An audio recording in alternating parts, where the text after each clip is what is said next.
Alors, si tu es comme moi et que ça t'arrive en tant qu'artiste de faire des crises d'angoisse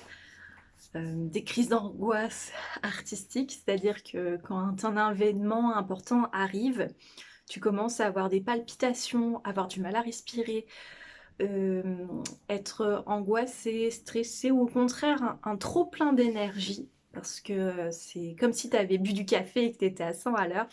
Surtout, ne panique pas, c'est normal. Par contre, vois si comment dire, si cette émotion, elle est bonne pour toi sur le moment. C'est-à-dire que si c'est quelque chose qui va te déconcentrer, te stresser pendant ton travail, par exemple moi je pouvais pas peindre parce que je tremblais tellement que c'était pas possible. Alors pour gérer cette émotion, il faut lui parler, il faut l'accepter et surtout il faut lui dire voilà pourquoi tu es là, pourquoi tu paniques à ce moment-là, pourquoi tu es pleine d'énergie, pourquoi tu t'excites, pourquoi tu es toute euphorique, pourquoi tu es là. Souvent, bah, en te parlant à tout, entre guillemets, à cette émotion, tu vas découvrir pourquoi elle est là. Est-ce que c'est parce que ça fait longtemps que tu n'as pas peint et du coup tu es un petit peu excité et que tu as vraiment envie. Et aussi lui dire, bah c'est bien que tu sois là, mais tu n'es pas là au bon moment. J'aurais préféré que tu sois là, par exemple, avant un vernissage ou pour un déménagement, pour porter les cartons, c'est super pratique d'être tout plein d'énergie. Trembler, bon, avec les cartons, c'est pas trop grave. Enfin voilà, dis à cette émotion qu'elle n'est pas là au bon moment. Que du coup, elle t'empêche de réaliser tes rêves. Et il faut surtout vivre cette émotion. Il ne faut pas essayer de la fuir. Au contraire, il faut la vivre.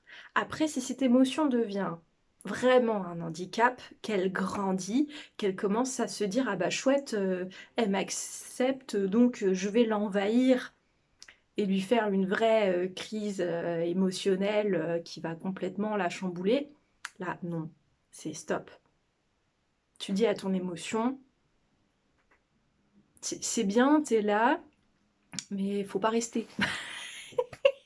Tu vas pas rester longtemps. Et il faudrait que tu viennes un autre moment que celui-là. Voilà, c'est très simple, hein. Et surtout, n'hésite pas, parce que c'est bien de l'écouter, c'est bien qu'elle vienne, c'est bien de la ressentir, et c'est bien qu'elle parte en sérénité. Pour ça, tu vas l'aider et l'accompagner à partir cette émotion. Donc, par exemple, tu vas faire complètement autre chose qui n'a rien à voir avec l'art. Tu vas te balader en forêt, tu vas te promener, tu vas sortir, tu vas aller boire un verre, tu vas faire complètement autre chose. Ce n'est pas à l'ignorer, c'est l'accompagner. Et bien comprendre et n'hésite pas à prendre un papier et à réfléchir à quel moment tu aurais aimé avoir ce trop plein d'énergie, cette émotion, ce... c'est comme si on buvait du café, hein, on est tout pleine excitation. Lui dire voilà, t'aurais été mieux, bah voilà, pour un rencard, pour un rendez-vous. Pourquoi t'es pas là quand il y a les garçons, toi? Non mais c'est vrai quoi, il y a des garçons, ça me fait ni chaud ni froid. Je suis en train de peindre, t'es là. Donc voilà, ne panique pas et parle à tes émotions, essaye de donner un nom sur ces émotions et de comprendre pourquoi elles sont là. Parce que plus tu arriveras à les comprendre, plus tu arriveras à, je peux pas dire les contrôler, mais je peux pas dire les contrôler, mais à les accepter, à les accompagner. Voilà, accompagner l'émotion et la vivre. Et ça, c'est très important. Parce que plus tu l'ignoreras, plus elle reviendra fois 1000. Et ça, c'est pas ce qu'on veut. Voilà. Plus, c'est comme un enfant, plus tu l'ignores, et bah plus il va te casser les pieds, plus il va te faire du chantage affectif, et plus il va hurler pour que tu l'entendes. Si elle est là, cette émotion, ce n'est pas pour rien. Voilà. Si tu veux plus de conseils, abonne-toi.